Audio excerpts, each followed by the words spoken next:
Moi, je me présente Kamara Malé, vice-président de l'association AZTF.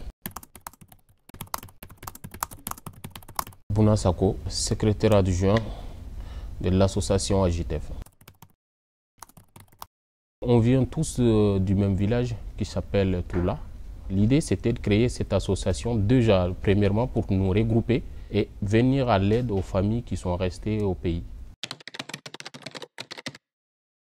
Le village, il a au moins 6000 et quelques, 6400 et quelques habitants au Troula et ses alentours pendant la saison cesse.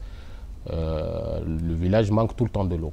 Donc parce que les maladies commençaient à peser dans l'esprit à cause de l'eau. On n'a pas de l'eau potable. C'était l'eau de pluie. On avait certaines pompes qui ne marchaient pas, qui tombaient en panne plus souvent. Donc l'idée, c'était tout faire pour avoir un château d'eau. Nous, on avait pris le relais du projet de ces châteaux d'eau en 2016. Et en 2016, on a pu rencontrer l'association SEV. On a vu qu'ils avaient quand même une certaine expérience. Ils ont fait quand même des projets qui sont vraiment énormes dans le cercle des Yélimanais. Ils connaissaient bien ces domaines-là d'addiction d'eau.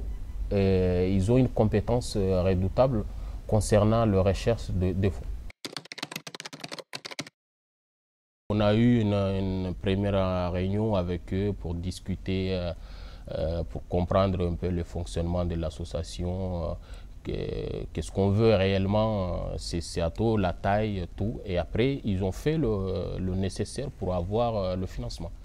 Même si de notre côté, on a été tout le temps associés à faire la recherche, mais c'est eux qui ont trouvé le financement.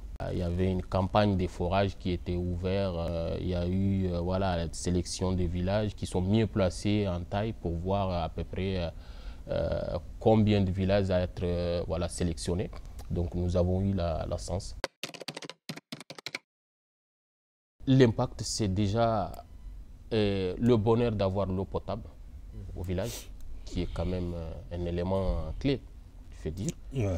Et le soulagement des femmes, parce que c'est les femmes quand même qui s'occupaient de l'approvisionnement de l'eau dans les concessions. Voilà, on est dans une phase où on est presque prêt de ramener l'eau potable dans toutes les concessions.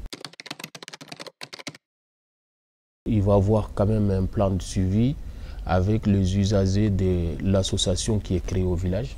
Tant que l'association est vive, tant que les jeunes sont là, ils suivent le projet. Il n'y a pas que ces projets qu'on va s'arrêter encore. On va aller plus loin, d'avoir d'autres projets.